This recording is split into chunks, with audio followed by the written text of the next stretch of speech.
السلام عليكم. وسمني فوزية، سموني كيما تحبوا.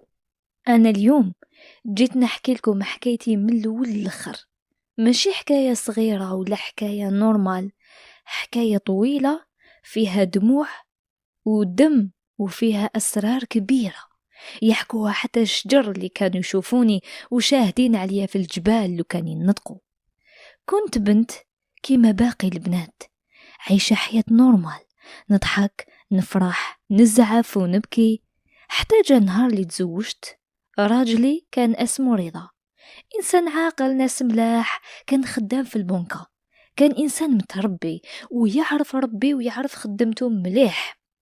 في وقت التسعينات ما كانش انسان متطرف ولا حاجة، بالعكس كان يكره السياسة ويكره المشاكل، بصح يحب يدير اللحية، وشحال قالوا باباه نحيها بصح هو ما حبش.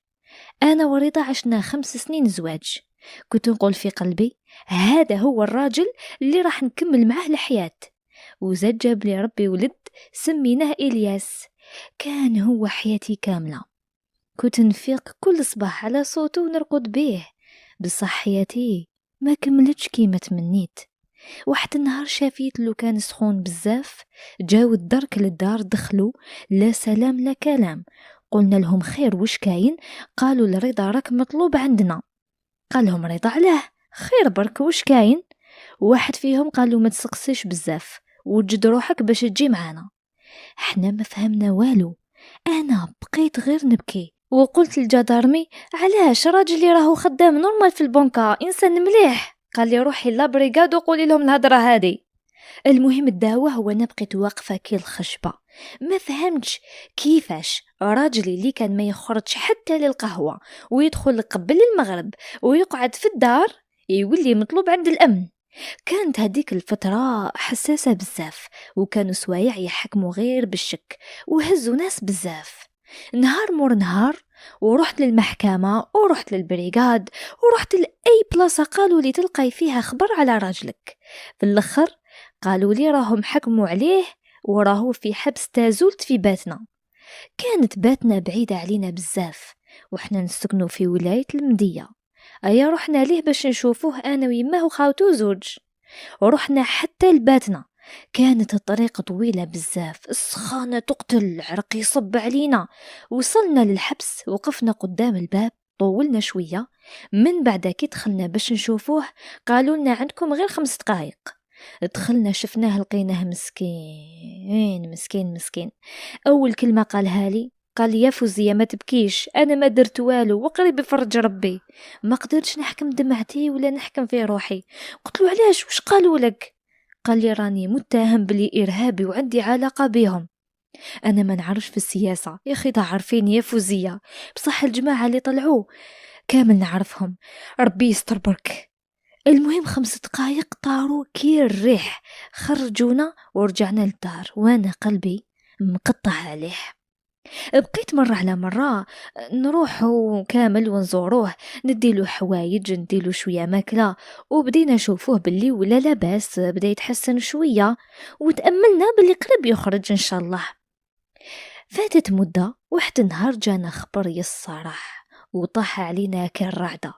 كنا في الدار، فجأة نسمعوا في البوست باللي أكثر من 1000 محابسي هربوا من حبس تازولت في مارس 1994، من بينهم إرهابيين خطيرين بزاف. نط من بلاستي، قلبي يضرب، تقول فيه بومبا. قلت في قلبي رضا رضا يا ربي ويكون لاباس. ما عرفتش إلا نتمنى يكون هرب ولا قعد في الحبس. المهم قعدنا شحال من يوم ما رانا عارفين والو. من بعد جانا الخبر باللي راهو كان مع الهاربين. لا راهو ما هربش، من بعد هرب، من بعد لا كان مع الهاربين، ما فهمنا والو. بعدها عرفنا من الأمن رسميا باللي هرب، بصح ما عرفناش وين راح ولا جانو منه اتصال والو. من بعد جانا خبر ما كانش رسمي 100%، من معارف كانوا معاه في الحبس وهربوا معاه، باللي راهو تقتل في الجبل في اليامات الأولى تاع الهروب. بصح ما على بالناش كيفاش تقتل. كاين اللي يقول لك قتلوهم في عملية المطاردة للهاربين في الجبال، وكاين اللي يقول لك قتلاتو الجماعة خاطر كانوا خايفين من الاختراق، وبزاف اللي ما يعرفوهمش وما عندهمش عليهم خلفية وما راهمش دايرين فيهم ثقة، هيا قتلوهم صفاوهم. وتبان لي هذا اللي صرا، خاطر لو كان قتلوه الامن كون راهم جاوني وقالوا لي بلي راجلك مات وجابوا لي الجثة الحق. المهم من هذاك النهار راجلي العزيز ما زد شفتو وما زدت سمعت عليه حتى خبر، وحتى الجثة تاعو ما عندناش، وما كان والو عليه ايام وشهور وانا نستنى. كل يوم نفيق ونستنى ونتمنى نسمع الباب يدق ويقولوا لي راهو رجع. كنت مازالني دايره الامل، بصح ما كان والو حتى وين قطعنا الياس. وهكا ولات اختكم فوزية ارمله وعندي ولد صغير، ولا فامي تاع راجلي ما حبوش يخلوني نروح لدارنا، خاطر قالوا باللي ما نبغوش ولد وليدنا يتربى بعيد علينا، وزيد العدة راكم تعرفوا. هادو لافامي كانوا في الاول كالملايكه، من بعدا ولاو لي وحوش وما يتعشروش. في الاول داروا رواحهم واقفين معايا، قالوا لي ما تتقلقيش يا فوزيه، احنا عائلتك وما تروحيش من هنا ولازم تبقاي في الدار على جال الياس. كنت نقول في قلبي صح، لازم يبقى ولدي عند جدو وعمامو. بصح بعد مدة قصيرة وليت نشوف في أمور أخرى، وجوه تبدلت، الكلام اللي كان فيها حنانة ولات فيه الغمازة. واحدة المرة كنت في الكوزينة، دخل عليا كامل هذا خو رجلي الكبير، قال لي فوزية راني نخمم فيك وما لازمش تبقاي وحدك، لازم راجل يوقف معاك ولا لا.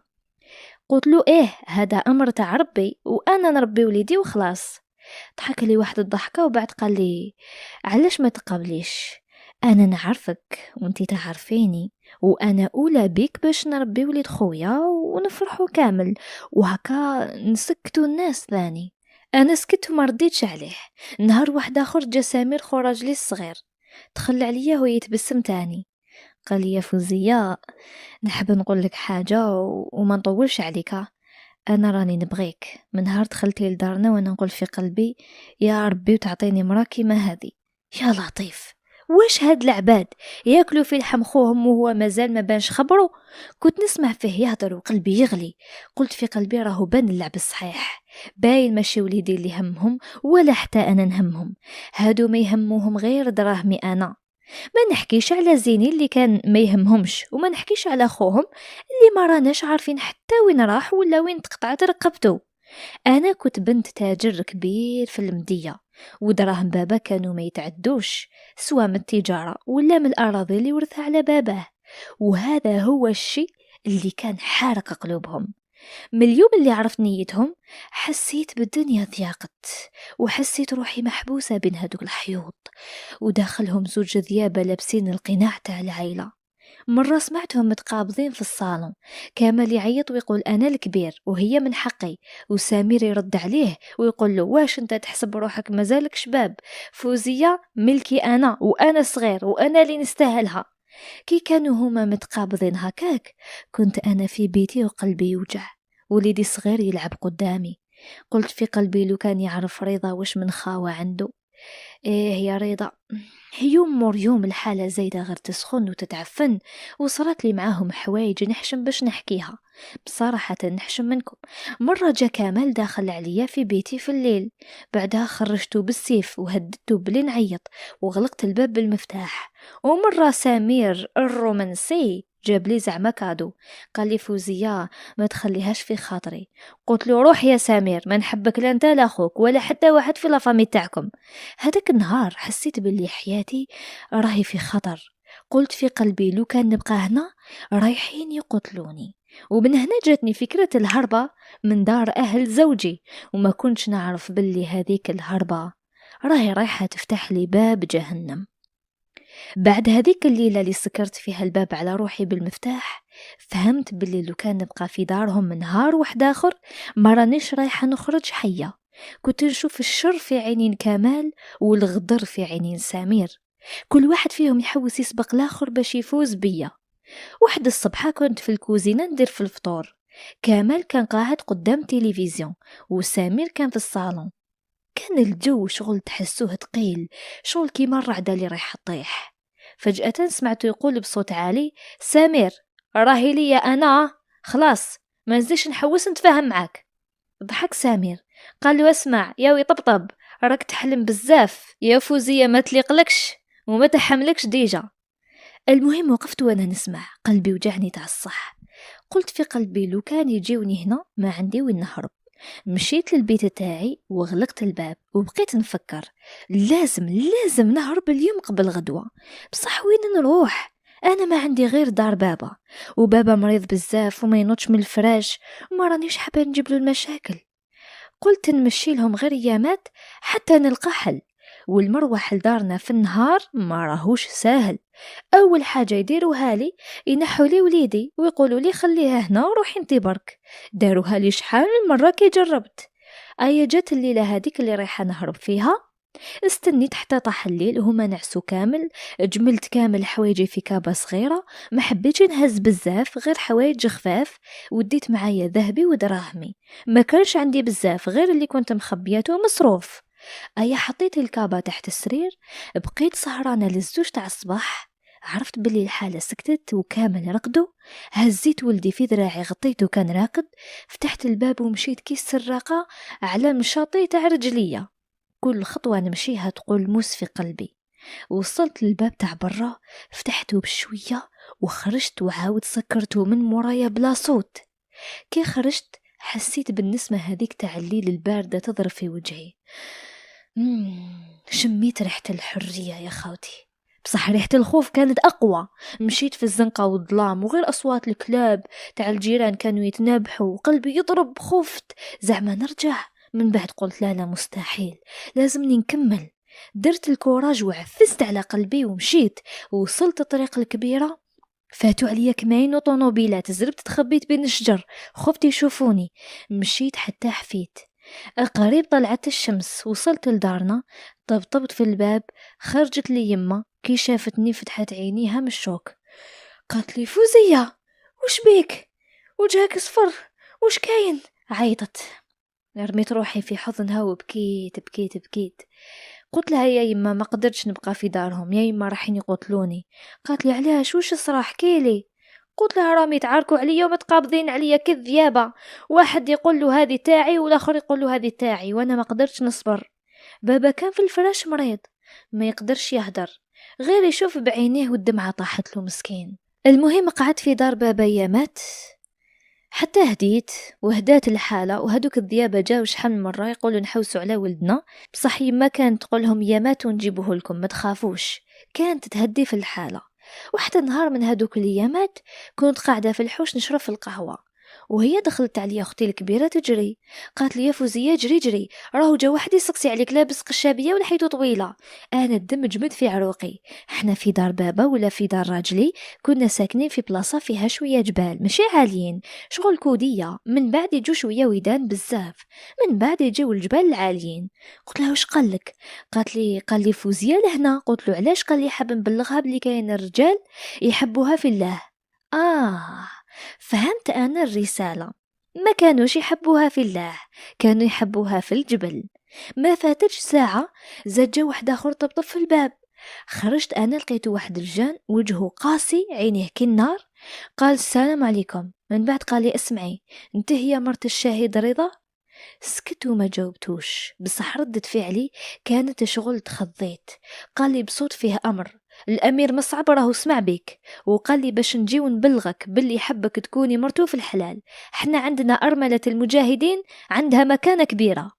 كي قال لي هكا قلبي طاح في رجلي. قلت له وانا نتلعثم بصح انا ما رانيش حابه نتزوج. ضحك واحد الضحكه تخوف. قال لي: سمحيلي، هذه ما راهيش مسألة تحبي ولا ما تحبيش، هذا أمر، وانتي شرف ليك تكوني مرت الأمير يا فوزية. بعدها خرجت يما من مورايا. قالت له: يا وليدي، بنتي راهي في دار باباها، واسمح لي احنا ما نحبين المشاكل، روح وليدي روح. شاف فيها واحدة الشوفة باردة، قالها: يما هذا ماشي مشكل، غير وجديها وغدوة نجي نديها، السلام عليكم. مشى وراح. مشى هداك السيد وخلى قلبي يرعش كل ورقة في الريح. رجعت لبيتي، غلقت الباب وقعدت على الفراش وحطيت يدي على وجهي. قلت في قلبي ها هو الباب تسد قدامي، نهرب من ذيابة تاع الدار راجلي، نطيح في ذيابة تاع الجبل. جا الليل وانا ما قدرتش نرقد، بيته حيه وكل شويه نسمع تخربيش البرا، نقول خلاص هما جاو. بعدها يما دخلت عليا في نص الليل، قالت لي يا فوزيه لازمنا نديرو حاجه، ما نقدرش نخليك يا بنتي تروحي معاهم، هذا الطريق ما فيهاش رجعه. قلت لها وانا نبكي وين نروح يا يما وين؟ لو كان نهرب يلقاوني وين ما نروح، ولو كان نهرب ما راح يخليو منك حتى واحد منكم، يعني قصدي يا يما تلفت لي الهضره، لا انتي لا بابا يخلوكم حيين، ما كان حتى بلاصه في هاد البلاد ما وصلتهاش يديهم يا يما. قعدت يما معايا حتى الفجر، من بعد سمعنا اذان الصبح، قلبي كان يضرب يضرب يضرب، ومع 7 تاع الصباح سمعنا حس خطوات للبرا. خرجت نشوف، طلينا لقينا 4 رجال لابسين قشاشب، معاهم واحد مسلح رافد الكلاش. قلت في قلبي خلاص جات دالتي. يما جات تجري وقالت لي فوزية ما كاش كيفاش نهربو، يا خا يقدروا يقتلونا كامل اليوم. ولدي الياس كان راقد رقدة تاع براءة، مسكين ما هوش عارف وش راهو صاري في الدنيا ولا يما وين راهي رايحه. دخلوا للحوش بلا ما يشاوروا. الامير ما جاش، بصح واحد فيهم كان كبير في السن شويه، قال لي واش دي روحك اليوم تروحي معانا للجبل؟ قلت له وانا نحاول نوقف على رجلي. وليدي ادي معايا وليدي. ضحك قال لي الولاد ما يعيشوش في الجبل يا بنتي، خليه عندي يماك وانتي روحي عند الامير، وهذا راهو امر الامير. يما عيطت وقالت حرام عليكم هذه مرة ضعيفة، بصح هو شاف فيها واحد الشوفة، سكتت سور بلاص شغل لامبا وطفاها. بديت نلبس ويدي ترجف، هزيت شوية حوايج وحطيتهم في كابة صغيرة. إلياس ناض من النوم جاي يجري حكم رجلي، شغل كي شافني رايحة لسقفية. بكيت وركعت عنده وحضنته بقوة، سلمت له على راسه وقلت له وليدي نحبك بزاف، كون راجل صغير وما تنسانيش. خرجوني وحطوني في طونوبيل قديمة شوية وديمارينا. آخر حاجة شفتها قبل ما نروح كانت دموع يما وهي طيح على خدها، وإلياس وليدي يبكي ويعيط عليا.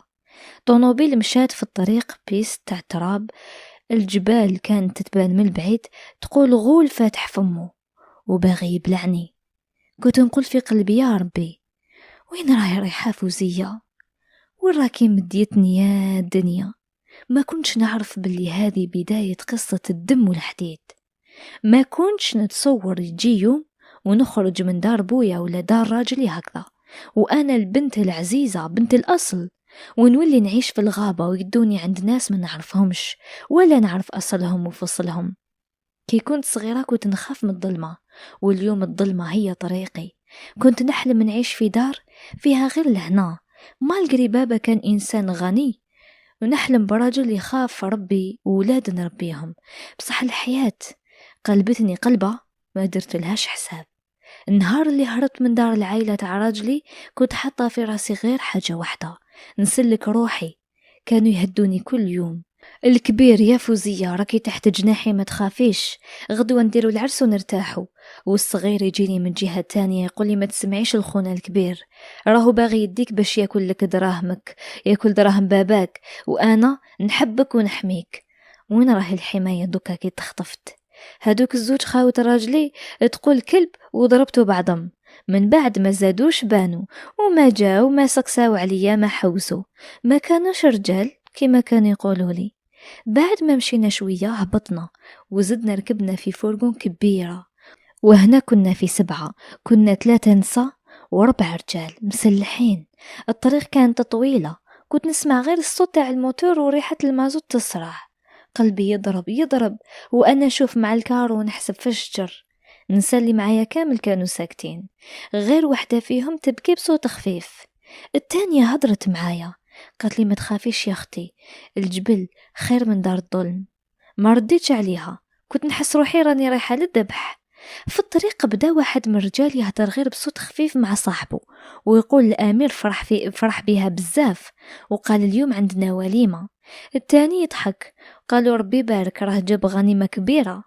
كي سمعت كلمة غنيمة حسيت قلبي يتقطع، بعد ساعات من مشي وصلنا البلاصة، هبطونا وبدينا نمشيو في الجبل. طريق واعرة، طلعات هبطات، بلايص ضيقين، الشجر داخلين في بعضاهم، الشوك البرد يقطع ويضرب في العظم، الشجر كبار، الشمس ما تضربش، بعدها طاحت الظلمة والحجر في الطريق دوروا لي رجلي حتى ما عرفتش نمشي، والظلام مغطي كلش غير ضوء القمر يبان.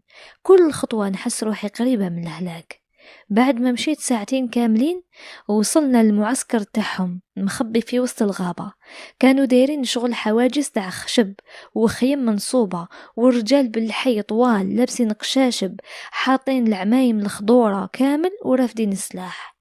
كي شافونا ناضوا يضحكوا وقالوا الله أكبر، جات الغنيمة. الغنيمة، هذيك الكلمة تغرست في قلبي كالموس. غنيمة، أنا غنيمة. حسيت بلي حياتي تبدلت كامل. فوزية ماتت في الطريق، واللي دخلت في وسط الغابة غنيمة، امرأة واحدة أخرى ما كنتش نعرفها. الريح كانت تتصفر بين شجر الصنوبر وهز معها ريحة البارود والدخان.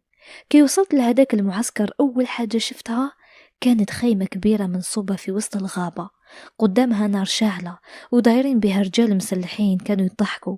حسيت روحي في عالم آخر بعيد على قاع وش عشتو. أكم متخيلين إيماجيني وكنتو في بلاستي. عبد القادر هذاك الراجل اللي كان معنا في الطريق، هكذا كان اسمه كيما كانوا يعيطولو، قال لي بصوت ناشف: فوزية قعدي هنا مع النساء حتى نجيب لك أوامر الأمير. مشيت معهم حتى خيمة صغيرة على جنب، دخلت لقيت فيها 5 نساء باين بلي عمرهم ما راهيش كيف كيف. كاين اللي لابس حوايج كحولة، وكاين اللي كاين اللي لابس حوايج كامل كحولة، وكاين اللي كيما أنا لابسين جلابة. كي شافوني واحدة منهم ضحكت وقالت: ها جديدة، مرحبا بك في دار الجهاد. أنا ما رديتش عليها، قعدت في زاوية وضميت روحي كالطفلة الخايفة هذيك. كنت نحس في عينيهم كامل باللي راهم يراقبوني. باين كل واحدة فيهم عندها قصة، وكل واحدة فيهم عندها سر. واحدة منهم كانت كبيرة عليا شوية، قربت مني وقالت لي: اسمعي ما تخافيش اختي. كامل دخلنا خايفين في الأول، خطوات والفي. شفت معها وانا مشوكية، قلت لها بصوت خفيف: انا ما جيتش، جابوني بالسيف. رفدت كتافها وقالت لي: ما كان حتى واحدة جات برضايتها. الكلمات هادو صرعوني كالرعدة اللي طاحت عليا. يعني كامل النساء هنا كانوا سبايا، كامل مخطوفات. حسيت روحي في الجحيم. بصح من بعد عرفت باللي كاين اللي جاو برضايتهم. أمنوا ولا قعدوا. قعدنا في الخيمة شحال من ساعة حتى طاح الليل، وكل دقيقة كنت نسمع في خطوات رجال برا وأصوات ضحك وتكبيرات متقطعين. كنت نحس قلبي يضرب بالخف كيما واحد يضرب في الطبلة. فجأة دخل عبد القادر ومعاه واحد الإنسان طويل لابس قشابية نظيفة، ماشي كيما الآخرين اللي كانوا قشاشبهم مسخين. لحيته طويلة، عينيه يلمعوا في الظلمة. جا في بالي باللي هذا هو الأمير. يا عبد القادر وش قال؟ قال: هذه هي فوزية يا أمير. قرب مني وبداو عينيه يدوروا عليا من الفوق للتحت. حسيت روحي عريانة قدامه، ما لقيت كنت لابسة جلابة. قال لي بواحد الصوت هكا فيه ثقة: مرحبا بك، اليوم ربي جمعنا في طريقه، انتي أرملة مجاهد ولازم نكملوا المسيرة. ما فهمتش في الأول، بديت نرجف. قلت له: وش راك تقصد؟ ضحك واحدة ضحكة هكا يعني تبسيمة، وقال لي كلمة جمدت لي الدم في عروقي: انت اليوم وليتي زوجتي. كي سمعت الكلمة هذه حسيت الدنيا كحالت. قلت له: وانا نرعش؟ لا ما نقدرش، راجلي مازال على باليش. وانا هنا قاطعني بواحد العيطة قوية، قال لي: سكتي، هذه أوامر شرع، ما كاش حاجة يسموها لا، وراجلك عندنا المعلومة الصحيحة باللي استشهد في الجبل. الرجال اللي كانوا برا ضحكوا كي يسمعوا الهضرة هذه بيني وبينه. واحد منهم عيط: مبروك يا أمير، العرس الليلة. كنت نبكي في داخلي، دموعي تسيل بلا ما نحس. عبد القادر قرب مني وقال لي في وذني: يا فوزية، ما عندكش رأي واحد آخر لو كان ما تقبليش؟ يذبحوك نورمال كي الدجاجة. هنا حسيت روحي محاصرة بين الموت والعار. خرج الأمير وخلاهم يوجدوا فيا. النساء تاع الخيمة بداو يتحركوا بالخف. وحدة قالت لي: غسلي وجهك وجدي روحك. وعبد القادر هذا قصة من اللي شفته المرة الأولى حسيت باللي فيه اللوش. فيه صفات أنثوية، وهما كان على بالهم بهذا الشيء، على بها يخلوه يهضر مع النساء ويضل تما. كانوا يعيطوا مرات يا غلام ولا يا فتى ولا يا كوثر. من بعد اكتشفت بعد مدة طويلة باللي عندهم حاجة يسموها الغلمان، وكاينين مقاتلين فيهم، يعني خاصة هدوك الأفغان يحبوا الغلمان. وعبد القادر هذا كان يمشي ويرقد مع مقاتل أفغاني، الله يسترنا. المهم كي قالت لي وجدي روحك، عيت عليها، قلت لها ما نوجد ما والو، ما ندير والو. بصح جات واحدة منهم وحكمتني من شعري، قالت لي سمعي، لو كان متعاونيناش رايحين يجيو الرجال ويربطوك يا حلوفة. هنا استسلمت، ما كاش عندي القوة. دخلوني الخيمة أخرى كان فيها حصيرة قديمة وغطاء ريحته منتنة، كنت نبكي حتى نشفو دموعي. بعد ساعة دخل الأمير كان متبسم، تقول في عرس حقيقي فرحان.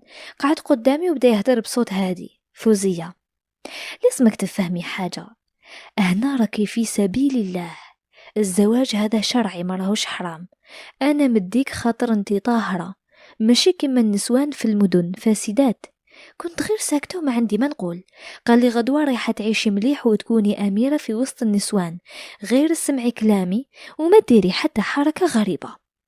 هذيك الليلة كانت أطول ليلة في حياتي، حسيت روحي ميتة وأنا حية، كل نفس كانت كيلموس في صدري. الصباح خرجت من الخيمة وأنا نمشي كالزومبي. نسا كامل كان يشوفوا معايا بعيون تقول باللي شافوا هاد المسرحية 100 مرة. واحدة منهم قالت لي بشوي مبروك عليك يا العروسة. شفت معاها بوحد العينين حمورة، قلت لها هذا ماشي عرس، هذه جنازة. من هذاك النهار عرفت باللي حياتي تبدلت كامل ووليت محبوسة باسم الدين. وهنا بدأت قصة أخرى، قصة العيش في وسط الذئابة من نوع آخر. الليلة اللي بعدها بيت مع النساء في الخيمة، نوت معصبة على صوت الأذان اللي كان جاي من طرف المعسكر. كان واحد فيهم يعيط، يا أخوات الصلاة الصلاة قبل ما يطلع النهار. فتحت عيني غير بشوية، ما كنتش عارفة وين راني. بعدها فقت بكلش، شفت منه من لقيت نساء راقدين على فراشاتهم مسخين ومقطعين، كامل ناضوا بالخف لأنه الأمير يزعف. حركت روحي بصعوبة، كان جسمي كامل يوجع، ما فاهمة والو. ريحة البارود مخلطة مع ريحة الماكلة والحس برا، والرجال يحكيوا مع بعضهم ويهضروا على غزوة قريبة، تحسهم ناس من عالم آخر. قربت مني مرات بان في عمرها 40 وجهها تعبان، قالت لي انت جديدة هنا؟ قلت لها براسي ايه. قالت لي رايحة توالفي ولا تموتي؟ قالتها ببرودة، ما فهمتش كيفاش مرا تقول هاد الشي بلا ما تحس.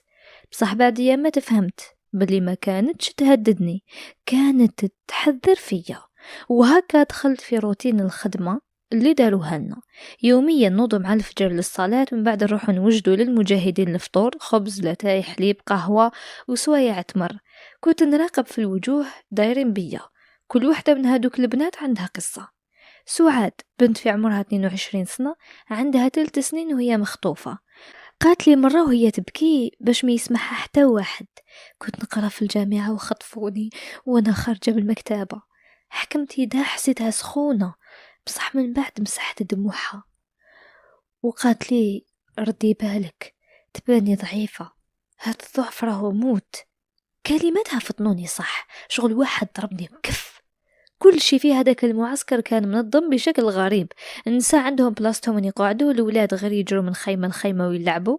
نورمالمون قالوا بلي الولاد ما يعيشوش هنا، بصح ابارامون كاين ولاد كانوا يسمعوا غير على الجهاد والكفار والطاغوت والحرب.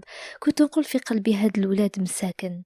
الحاجه اللي كانت تخوفني بزاف هو كي يجي الامير، غير يجي يدخل السكات، واحد ما يقدر يهز عينيه فيه. كان عندي بزاف ما شفتوش من هذيك الليلة، وكان غير يبعث في التعليمات تاعو للنساء والمسؤولين. واحد نهار جاتني فاطمة وهي مرا كبيرة في السن وقريبة للأمير، قالت لي الأمير يحتاجك عنده الليلة بعد العشاء. قلت لها وانا يا تلفت لي قاع الهضرة، علاش؟ قالت لي ما تسقسيش وروحي وسكتي.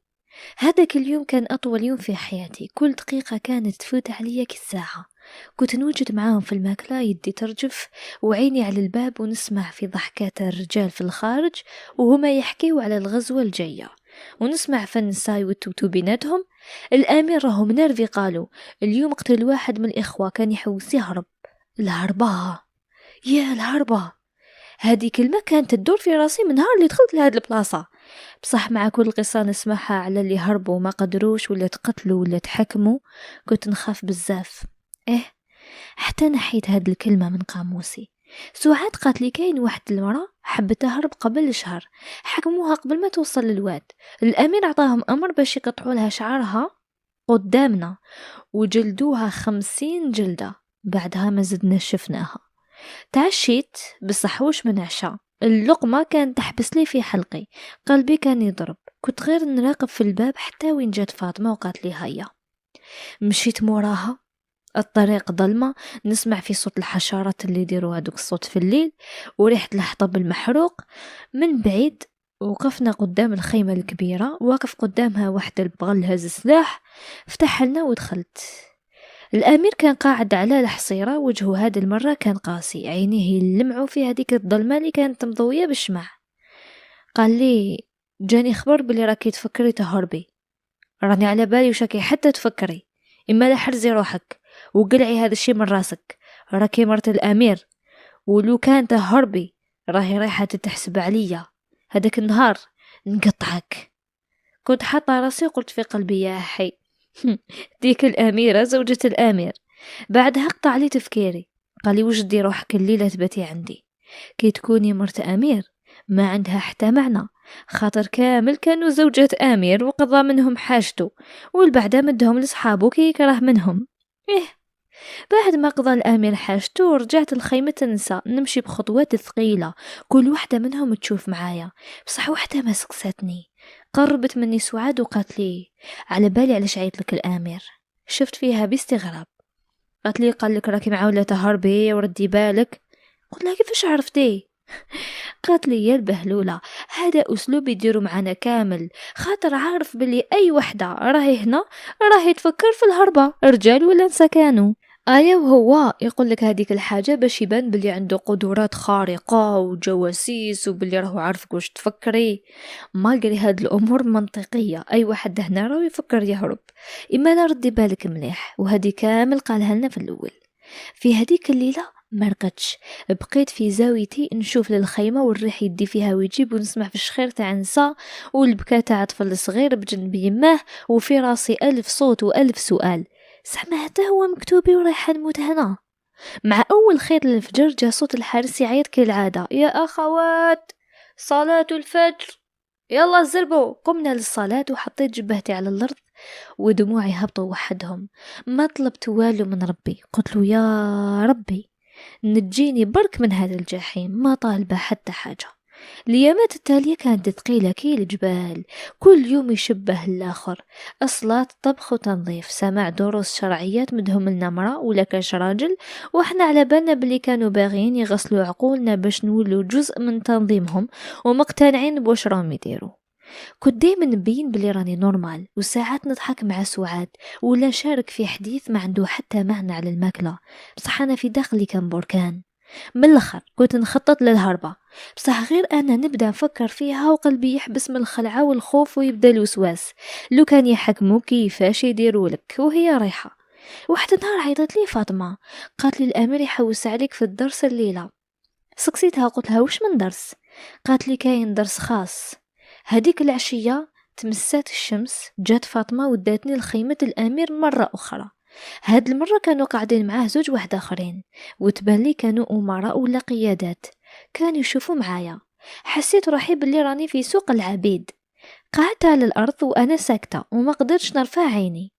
الأمير قال لي بصوت هادي فيه السم، فوزية لازم الليلة تبداي تتعلمي مع فاطمة كيفاش تمشي الأمور هنا في المعسكر، وبعدها تبداي تعاوني وتعلمي نساء جدد، فاهمة؟ هزيت راسي وحطيته تاع شغل فاهمة.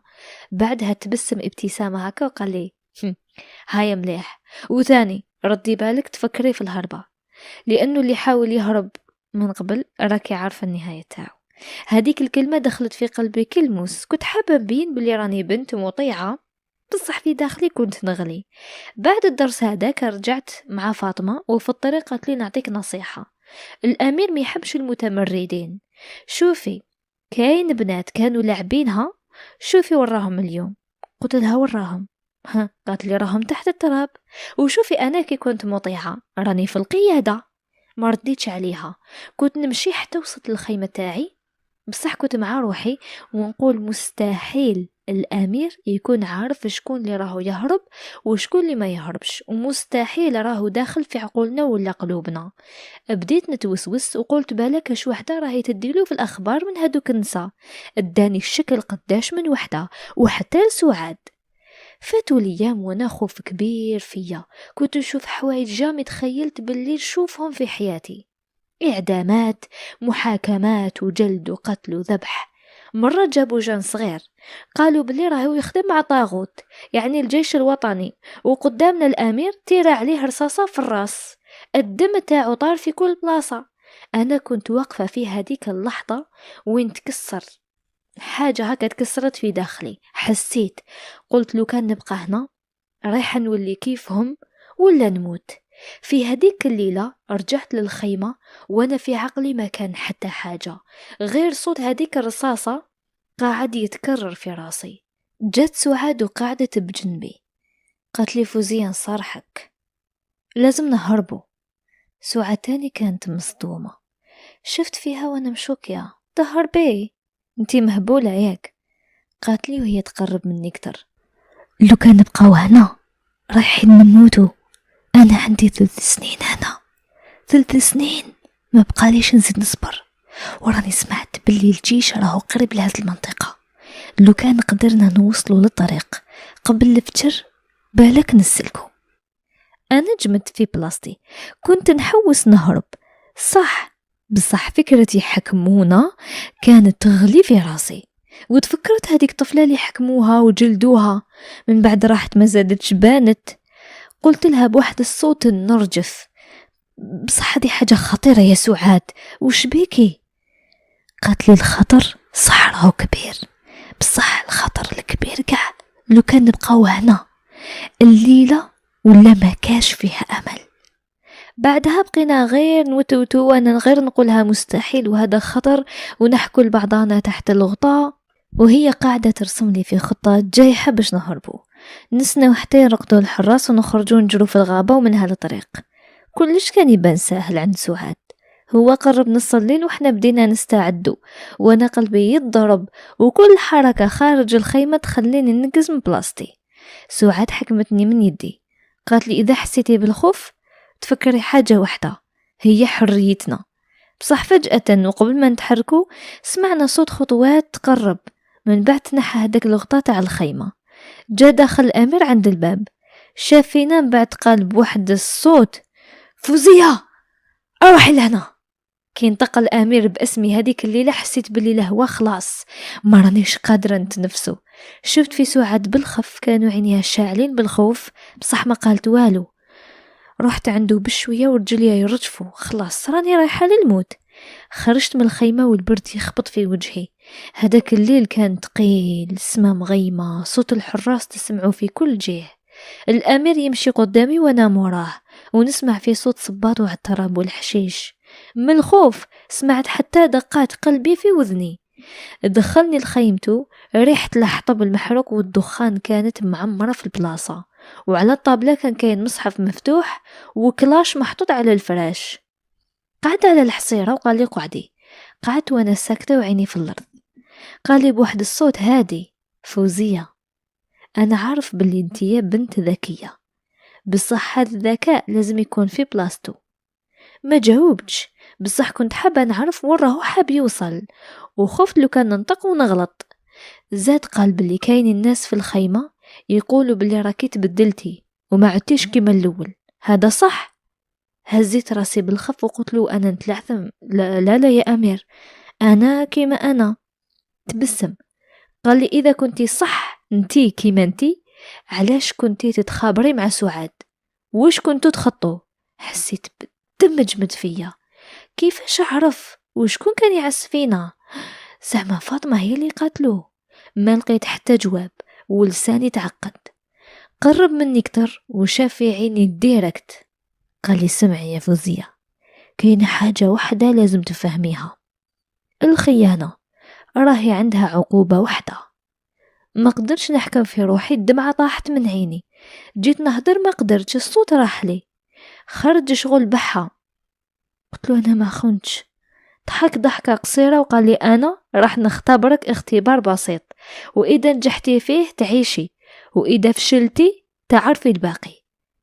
سكت شوية من بعد عيط، يا علي جيب البنت التانية.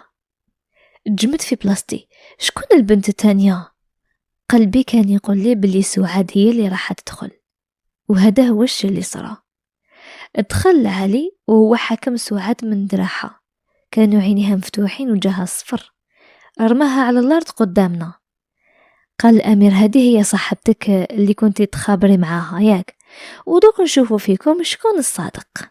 تلفت لي من بعد رمى قدامي موس كبير وماضي يلمع.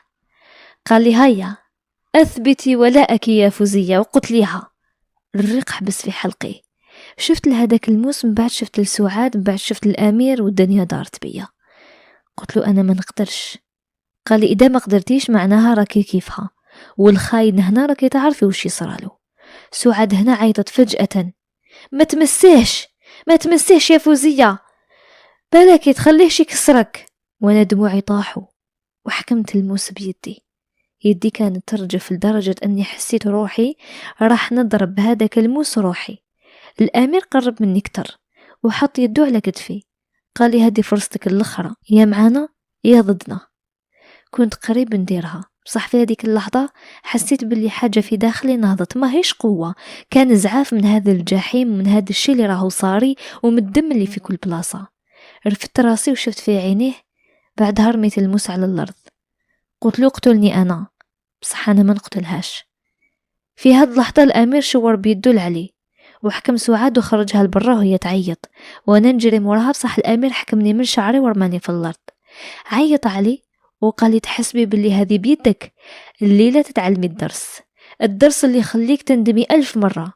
من بعد خرج بقيت وحيدة في هذيك الخيمة، نرجف كي الزاوش هذاك المشمخ وبردان والدموع على وجهي. كنت نسمع في عيطات سعاد برا. من بعد فجأة صوت مبحوح يروح ويجي، عرفت الصوت هذا صوت تاع واحد يتذبح، سمعته من قبل شحال من مرة. خلاص ذبحوها. طحت عيطت، ضربت الارض بيدي، بصح واحد ما سمعني. بقيت طول الليل قاعدة في الزاوية، دموعي خلاصو، وعرفت باللي لو كان نبقى هنا رايح نتلقى مصيرها، لازم الهربة. بصح الهربة دوكا ولات صعيبة، خاطر ولاو يراقبوني بزاف. ما فاتتش بزاف على قصة سعاد، زادت جات قصة زليخة تاني كانت راح تهرب مع الفجر.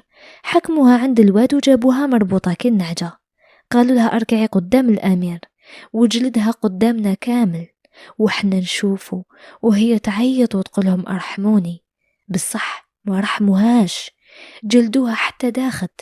بعدها رفدوها ورموها في حفرة وردموها وهي حية.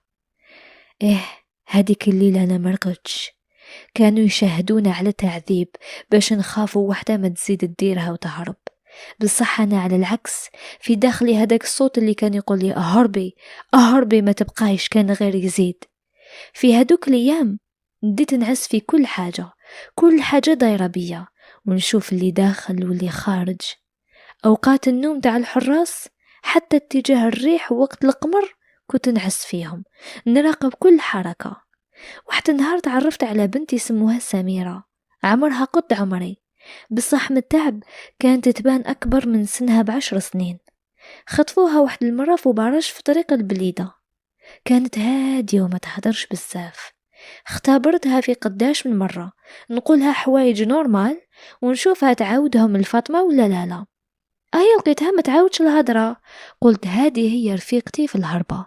في واحد الليلة كنا قاعدين قريب للنار، بعد ما خلصنا العشاء للإرهابيين، هيا قربت منها قلت لها بشوية، سميرة لو كان عندك فرصة تهربي. شافت فيا بخوف، من بعد تلفتت منا ومنا باش تتأكد باللي واحد ما هو يسمع، وقالت لي وهي ترجف، هاد الكلمة وحدها تقتل يا فوزية. قلت لها ما عادش نقدر نعيش هنا، يا نخرج يا نموت، بقات ساكتة شوي، من بعد قالت لي إذا تهربي اديني معاك. وهكا حسيت لأول مرة بعد شحال من شهر باللي ما رانيش وحدي في هذا الجحيم. بدينا نخطو مع بعض غير بسكات، وكل ليلة بعد صلاة العشاء كي يجتمعوا باش يحكيوا على غزواتهم وعلى معاركهم مع الجيش، كنا احنا نسا يخليونا وحدنا ما يراقبوناش بزاف. كان هذا الوقت هو فرصتنا الذهبية باش نراقبوا الحالة. كنت عارفة باللي مور الكوزينة كاينة بلاصة قريبة لهداك الشباك المحوط بالمعسكر. كانوا الحراس ما يحبوش يوقفوا تما، خاطر هديك البلاصة يطيشوا فيها لابوبال والماكلة، والنساء يقضوا فيها حاجتهم، ريحتها من تنحشكم. قلت لها هذه هي البلاصة اللي نهربوا منها. الخطة اللي اتفقنا عليها خطيرة، نستناو حتى نص الليل كامل يرقدوا وتخف الحراسة، وحنا نبقاو في الكوزينة ما نخلوهاش من العشاء، نبقاو فيها حتى نص الليل، من بعد نخرجوا من فتحة تحتها ونروحوا على هذيك البلاصة اللي اتفقنا عليها. من تما نجرو جهة الغابة حتى نوصلوا للطريق. بصح هذا الطريق من المعسكر للطريق ما نعرفوهاش، وما نعرفوش شحال ولا وش كاين قدامنا، رايحين المهم نمشو خلاص. بصح راني عاقلة من شحال هربة دايما يقولوا باللي يحكموهم عند الواد. كان الواد تبان لي هو المشكل عند كامل اللي حوسوا يهربوا، وحنا لازمنا نفوتوه. كان الواد في عقلي شغل حاجة، بصح هو في الواقع كان حاجة واحدة أخرى. كنت عايشة على هذا الفكرة ونحسب في الأيام والثواني، حتى عقليتي تبدلت، وليت نضحك مرة على مرة في وجه الأمير زعما كيفوت، ونلعبها باللي راني راضية حتى ما يشك في والو. بصح في داخلي كان بركان. وهكذا ما جيجي هذاك اليوم حتى نشفنا هذاك اليوم جا اللي كنا نستناوه، وخيرنا هذيك الليلة اللي كانت مقمرة مالقري هذا فيه إيجابيات وسلبيات. في هذيك الليلة الحراس كانوا مشغولين كي العادة في طرف المعسكر يضحكوا ويضحكوا، وسامرة قالت لي يلا، وحنا أصلا بقينا في الكوزينة من العشاء وحنا فيها قاعدين. قربت مني سامرة وقالت لي اليوم. قلت لها براسي إيه يعني اليوم. جات اللحظة وتسرسبنا كي القطوطة، كل خطوة كانت تقول 100 خطوة. في قلبي كنت نسمع دقات قلبي كتر من أي صوت واحد آخر. لحقنا لهداك الشباك الريحة تقتل. قلت في قلبي إيه على بها الحراس ما يقربوش هنا. بدينا نفكروا فيه بشوي بشوية، أو نفكوا فيه عفوا، حتى درنا ثقبة صغيرة قدرنا نخرجوا منها. خرجت سميرة هي الأولى، من بعد موراها أنا. الأرض كانت معمرة بالطين، السقف في رجلينا وفي لبستنا، البرد يقطع. بصح هذا كامل كان ميهمنيش. كل ما كنت نفكر فيه هو بعد خطوتين نكون سلكت من هذا الجحيم. زحفنا شوية، من بعد بدينا نجرو وسط الغابة. كان شجر قاوي وعراف الشجورة يخبشونا ويجرحوا فينا في وجوهنا يدينا رجلينا، بصح ما حبسناش.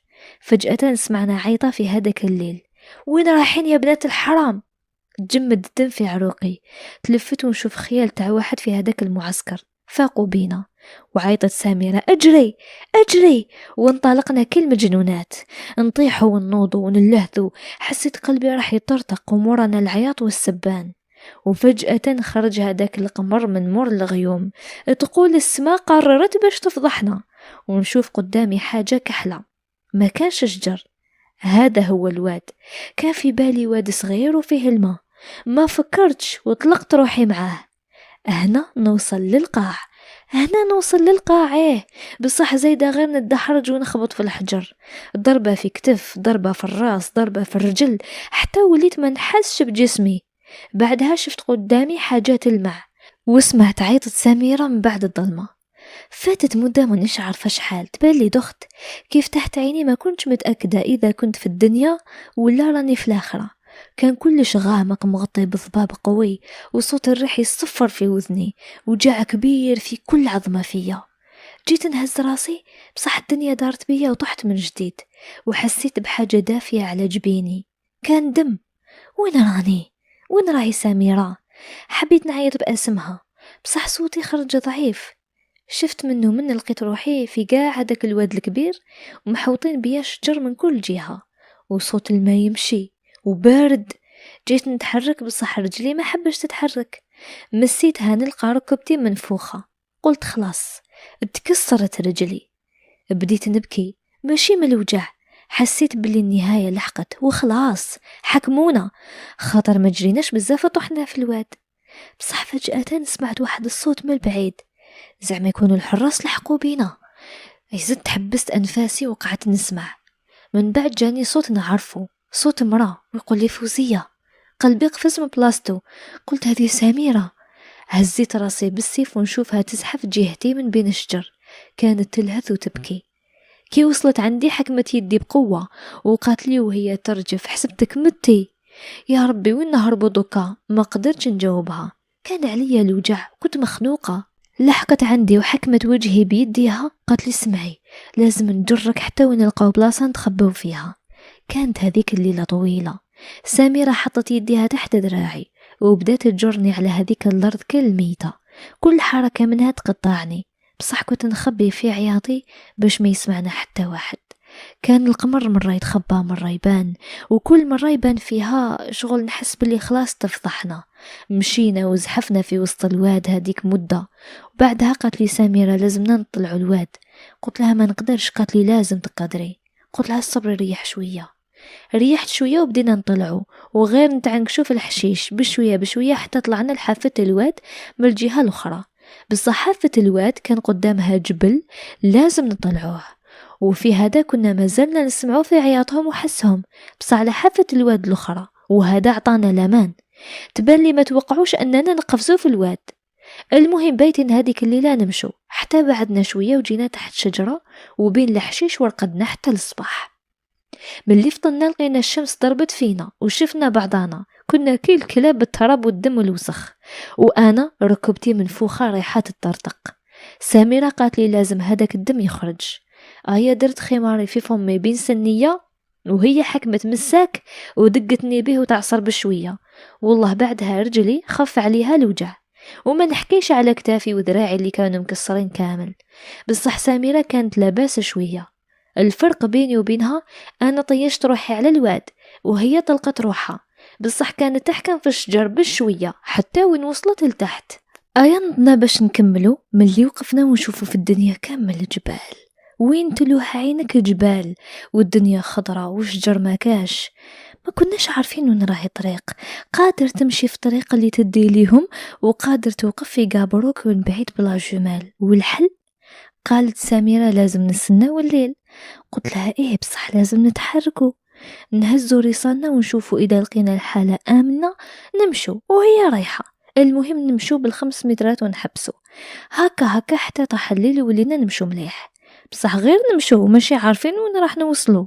بعد ما مشينا مسافة قلت لسميرة ما نقدرش نكمل، ولات رجلي تلعب لي قامو خلاص ترخفوا كامل، وليت ماشي قادرة. قالت لي لازم نوصلوا لكاش بلاصة آمنة نخليك فيها ونكمل وحدي، نجيب لك الماعونة. مع الفجر بان الضوء، حوسنا لقينا مغارة صغيرة تحت حجرة كبيرة خباتني فيها، وفوق هذيك الحجرة كاينة طريق. هذيك الطريق كانت بيست، خباتني سميرة وقالت لي سمحيلي وراحت طلعت الطريق. شويه هكا نسمع في الحس حبسي يا الكلبه وراي صاحبتك، وسميرة تعيط وتبكي وهذوك يعيطوا وراي صاحبتك. بعدها بدا الصوت يقرب فوقي، لو كان طل واحد منهم بالك يشوف رجلي مكسله، وسميرة تعيط طلقني يا رخيص، وبدا الصوت يروح ويبعد. يا سميرة سلكتيني من الواد حكموها وما بيعدش. لليوم مازالني نستعجب في الشجاعة تاعها والكوراج. في هذيك كنت نستنى دوك يجوا يطلوا عليا، فاتوا دقايق وساعة وزوج وثلاثة وما كان والو، بصح كنت على بالي باللي بالك تحت التعذيب تعترف لهم.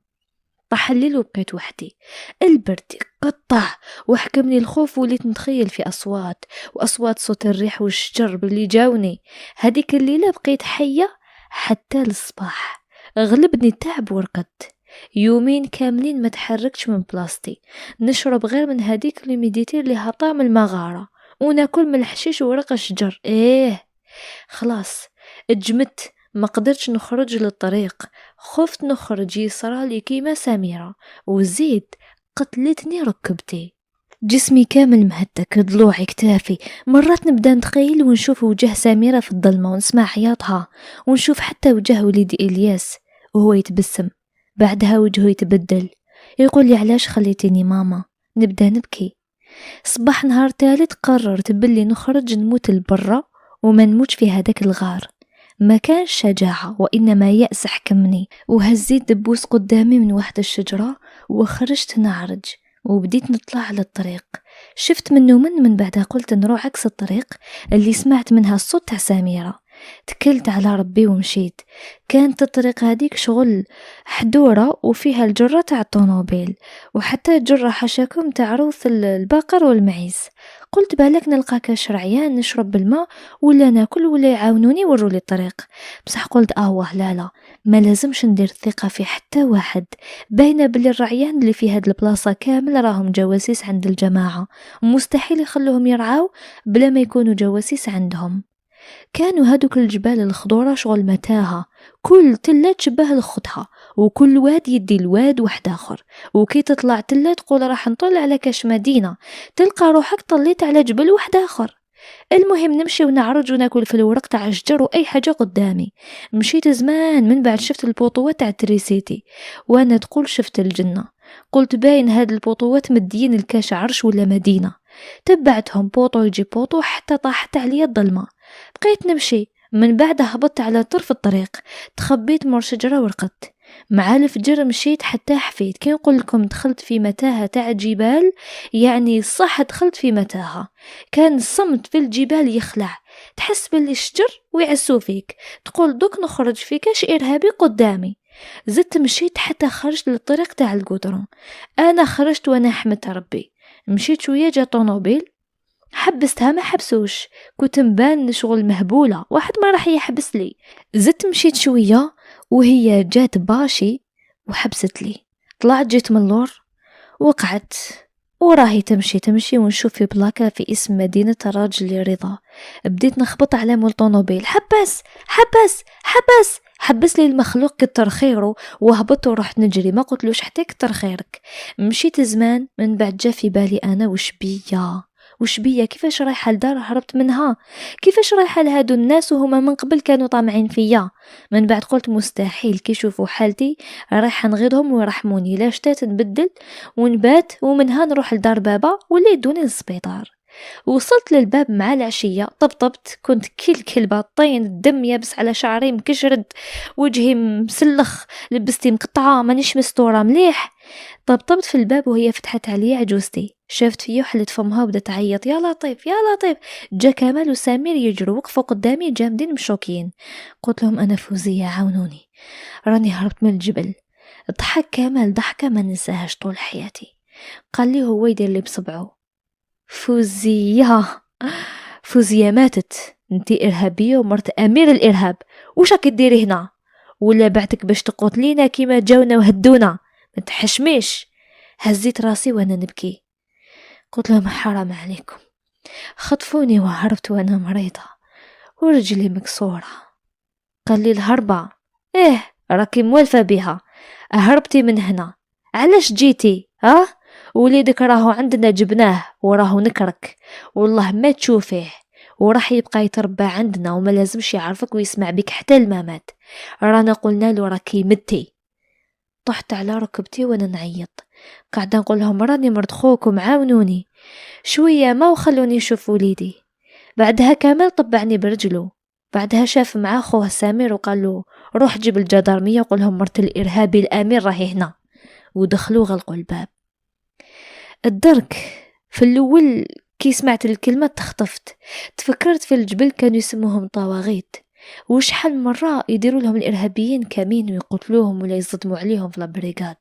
من بعدها قلت في قلبي جيبوا الدرك. حسيت بالراحة كي سمعت اسم الدرك، قلت هذه دولة وأكيد رايحين يعاونوني. طلقت روحي على الأرض ورقدت.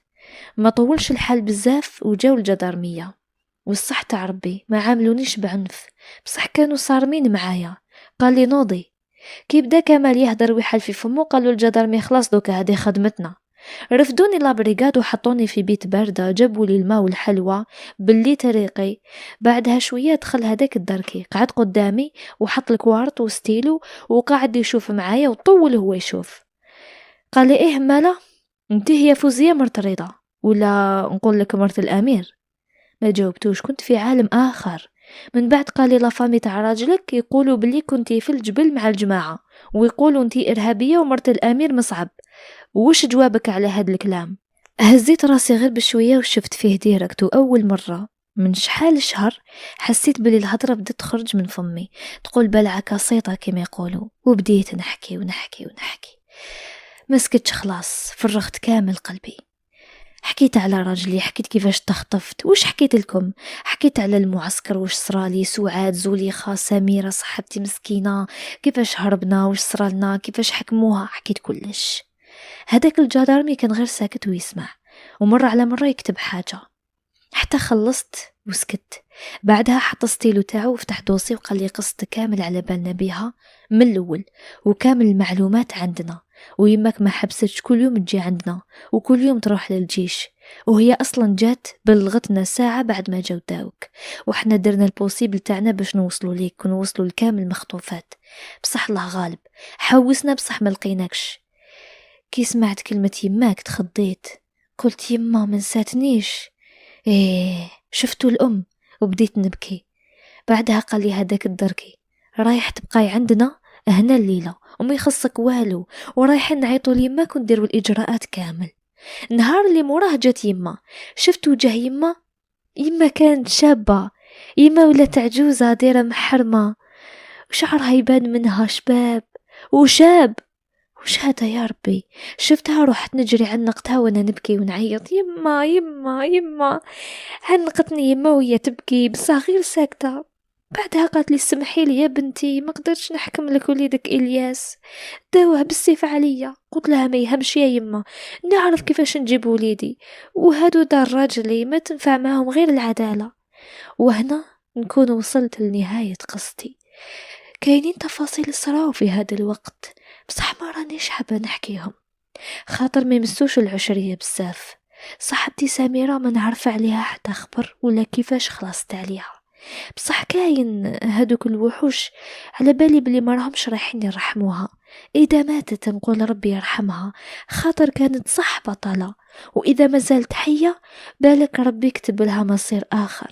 شكون يعرف، بالك تكون تسمع في قصتي وتعرفني اذا راهي حية، وتواصل يكون عن طريق هذه القناة. سميرة حبيبتي تواصلي معايا من فضلك، ان شاء الله تكون مازالها عايشة. وصلنا نهاية القصة، شكرا لأنكم تابعتوها بكل إحساسكم.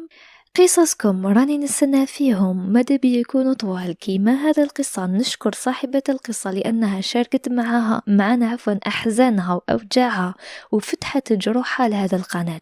إذا حبيتوا ترسلوا قصصكم تلقاوهم في أول تعليق، بحثوا تلقاو، وما تنسوش تبارطاجيو القصة مع أصدقائكم. مع السلامة، نلتقي في قصة جديدة.